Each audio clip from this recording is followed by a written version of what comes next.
Hey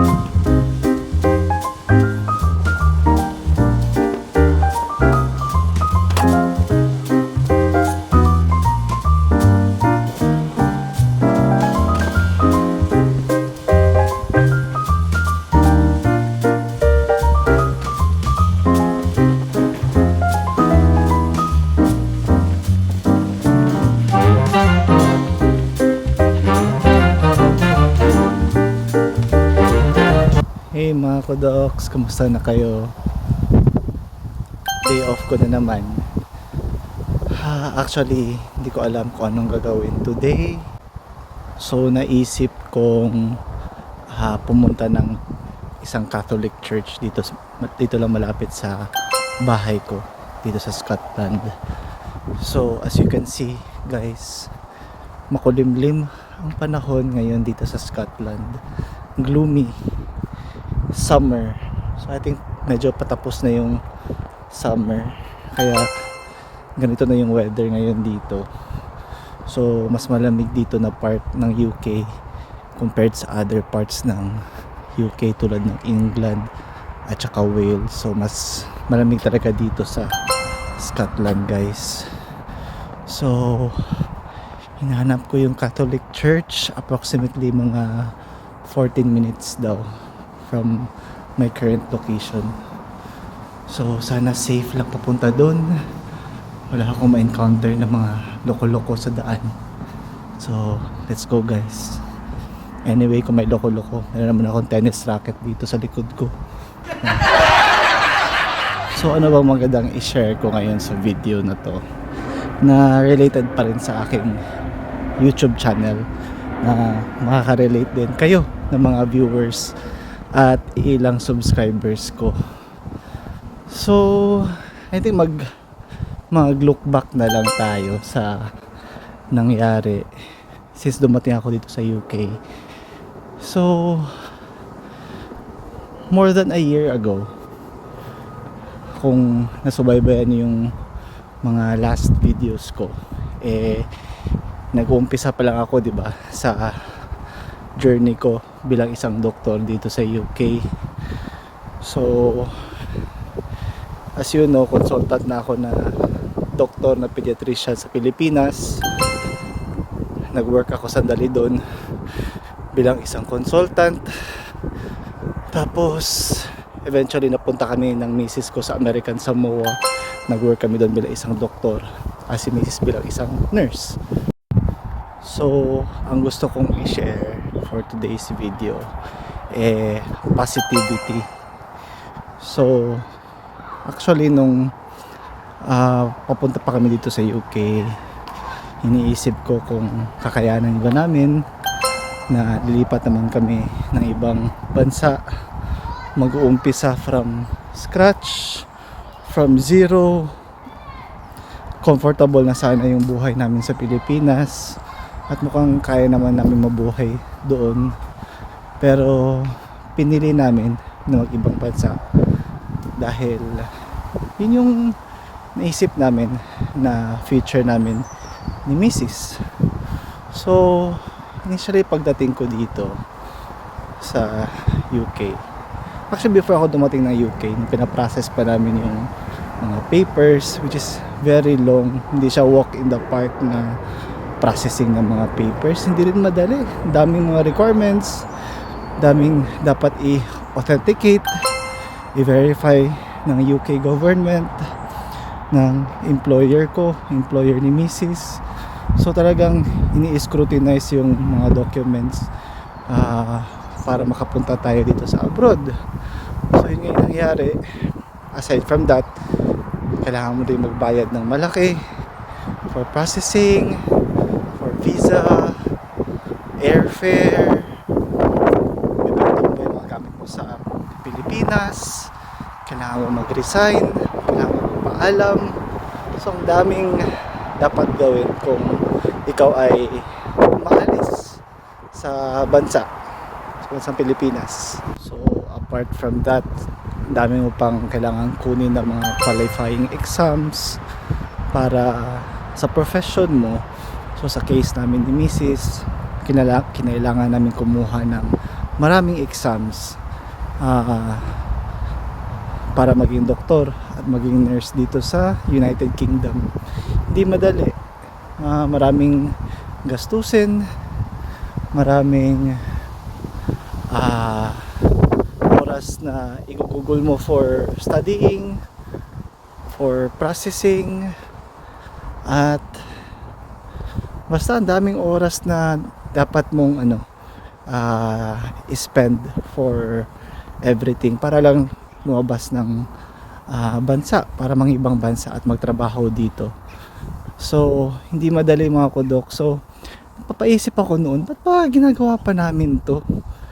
Tapos na sana kami sa Pilipinas, magtatrabaho na lang sana kami, maghanap ng stable na job, na income. So yun na lang talaga yung sana gagawin namin, pero talagang pinili pa namin mga ibang bansa for some reason.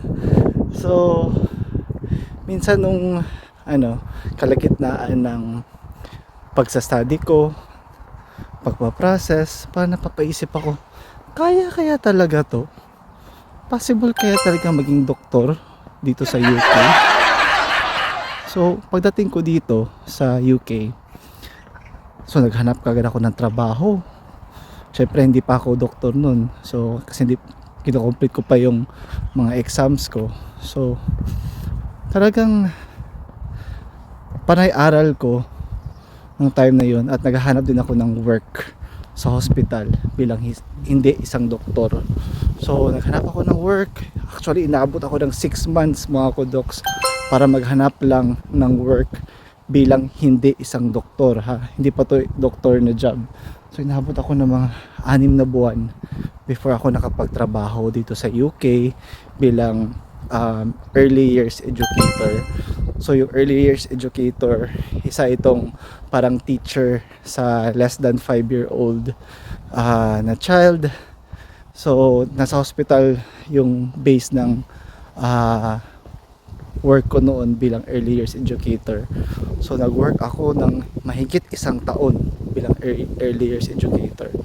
Makin mo yun, hindi ko in-expect na haabot ako ng ganoon katagal na mag-work bilang hindi isang doktor. At the same time, kinailangan ko rin na mag study sa mga exams ko. So talagang mahirap kasi nagwo-work ka, full-time work 4 times in a week, tapos kailangan mo pa mag-aral. Hindi madali. Kung talagang mahina yung loob mo, talagang possible mag-give up ka. So talagang naniniwala lang ako na kakayanin ko. So thankfully tinulungan ako ng Diyos na makayanan yun. So mga kodoks, nandito na ako sa Catholic Church, St. Andrew's Church, pero parang close siya close yata tong church. Yan yung church. Yan.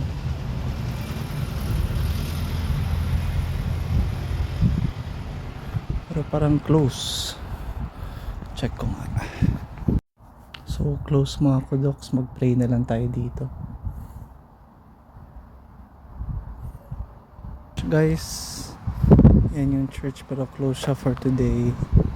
So nagdasal na lang tayo sa labas ng church. Lapit lang pala sa bahay namin. So yun mga kodoks, muntik na akong mag-give up, pero talaga naniwala lang ako. Prayers at syempre support from my wife at ng family ko rin back home sa Pilipinas. So talagang helpful. So thankfully napasa ko naman yung mga exams ko in one take. Thank you Lord. Hindi madali, pero di ko alam paano ko ginawa yun, na full time ka nag-work, exam ka, magre-review ka, tapos may ano pa ako nun para nag-observe pa ako, parang clinical attachment at the same time. So ginawa ko sa in between sa full time work ko at sa day off ko, nag-observe ako bilang isang doktor, nagki-clinical attachment. Tapos nagre-review din ako noon at the same time. Hirap, hirap. Tapos nung yung sweldo ko pa noon bilang early years educator, mababa lang, yung pinakamababang sahod dito sa hospital sa NHS bilang isang band 2 na early years educator. So mababa lang, pero okay naman yung trabaho. Kinaya ko naman. Surprisingly nga, naging ano pa ako noon, naging parang star employee pa. Nakakatawa talaga. Tapos nung pinasa ko na yung mga exams, di ba kailangan mo magpa-register dito sa parang medical council ng mga doktor. Inabot din ako ng napakatagal for GMC registration sa usual. Kasi nga medyo matagal nag-reply yung mga reference ko, mga previous work experience ko. Talagang in-scrutinize pa yung mga documents ko kung authentic ba. Thankfully after a few months na-register naman ako. Yun nga lang, medyo matagal. So talagang challenging din pati yung pagpaparegister lang bilang isang doktor dito sa UK. Tapos yung pinaka-challenging part, kung napanood nyo yung previous video ko, so nag-apply ako ng trabaho. Akala ko madali na lang kasi nga naka-dependent visa ako. So hindi na kailangan ng sponsorship galing sa hospital kung ma-hire ako dito sa UK. Tapos nandito na ako sa UK at may experience naman ako bilang isang pediatrician back home at saka sa American Samoa. So inisip ko, madali lang to, makakuha kagad ako ng work. Tapos yun na, narinig ko na sa news na may mga job saturation daw ng mga doktor, na hindi nila sa tumatanggap ng mga international doctors lately at wala na daw trabaho. So yun, nanghinaan na naman ako ng loob kasi baka abutin ako ng siyam-siyam at hindi ako makakuha ng trabaho. So inabot ako ng almost 50, so 40 plus na applications. Tapos alam niyo ba, sa 40 plus applications ko, isang interview lang yung nakuha ko. Tapos thankfully naman, yung isang interview na yun yung nagland ng job ko bilang isang doktor dito sa UK. Kaya ngayon ako ay dito na sa Scotland. So yun nga, nakapag-work na dito sa UK bilang isang doktor. Thankful naman ako kasi first job ko to at hindi siya yung inaasahan ko na job kasi iniisip ko na makakuha kong trabaho yung medyo junior na post bilang isang pediatrician. Ang nakuha ko ay medyo senior na post. Initially nag-aalangan pa ako kasi senior post to, baka mahirapan ako mag-adjust kasi first job ko nga. Mabuti naman, so far 8th month ko na dito sa workplace ko. Okay naman, thriving, lumalaban naman ako sa work, kaya naman makipagsabayan. So yun nga, so ang point ko is talagang talagang lumaban lang. Kung may pangarap ka, kaya mo talaga abutin yung pangarap. Kung nai-envision mo yung sarili mo na mangyayari ito, huwag kang mapaghinaan agad ng loob. Kung may mga comments from your loved ones or sa ibang tao na uy, mahirap yan, hindi mo yan kaya, or minsan yung sarili mo, yung kalaban mo, na napapaisip ka na kaya ko kaya to, hindi naman ako matalino, hindi naman ako magaling, average lang ako. So maraming factors na mapaghihinaan ka talaga ng loob. So sa experience ko, gusto kong sabihin sa inyo na kung may pangarap kayo, kung may dream kayo, magpursige ka lang. Huwag niyong isipin masyado yung comment ng ibang tao. Pwede mo siyang kunan ng source of motivation, or pwede mo siyang pag-isipan sandali, pero ikaw pa rin ang may final say sa mga pangarap mo, sa dreams mo. Hindi ito nakadetermine sa ibang tao.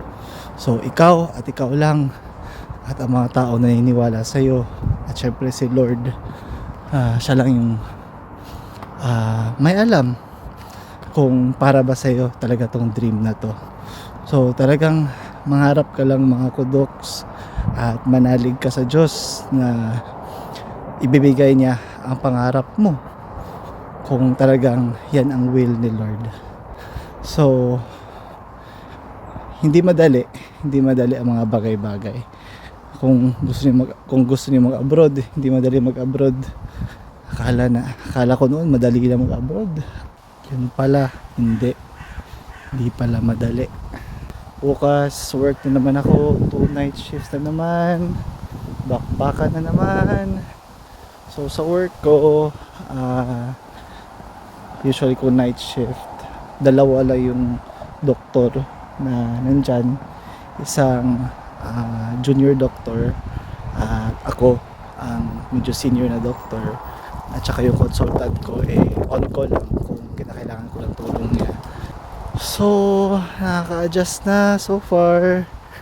Initially nagsastruggle pa ako sa English, talagang nosebleed ang English mga kudoks dito sa UK, lalo na mapadpad ka dito sa Scotland. Nako, ibang level ang Englishan dito, iba yung accent.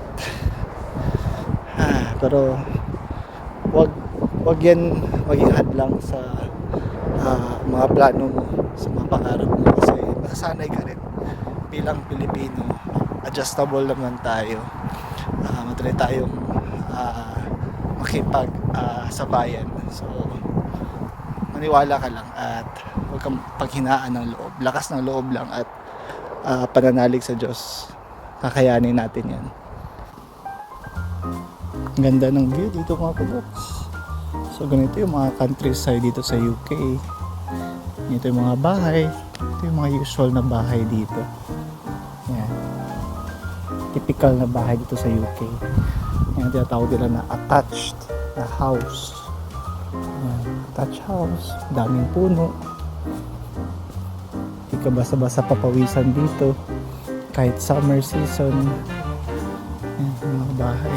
So guys, kung may plano kayong mga ibang bansa, make sure na planuhin nyo ng maigi, mag-research kayo, at make sure na ang mga decisions ninyo ay hindi masyadong high risk, at saka dapat calculated talaga yung risk, kasi mahirap ng i-risk lahat at baka fail tayo. So dapat calculated yung risk natin sa mga decision making natin. Kung mag-abroad ka, dapat alam mo yung papasukan mo, make sure legal, make sure na safe, at pag-igihan mo kung makarating ka na sa point na yan. Pag-igihan mo, gawin mo ang best mo at magpursige ka lang. Huwag kang paghinaan agad ng loob at magdasal ka palagi sa Panginoon, kasi yan lang talaga yung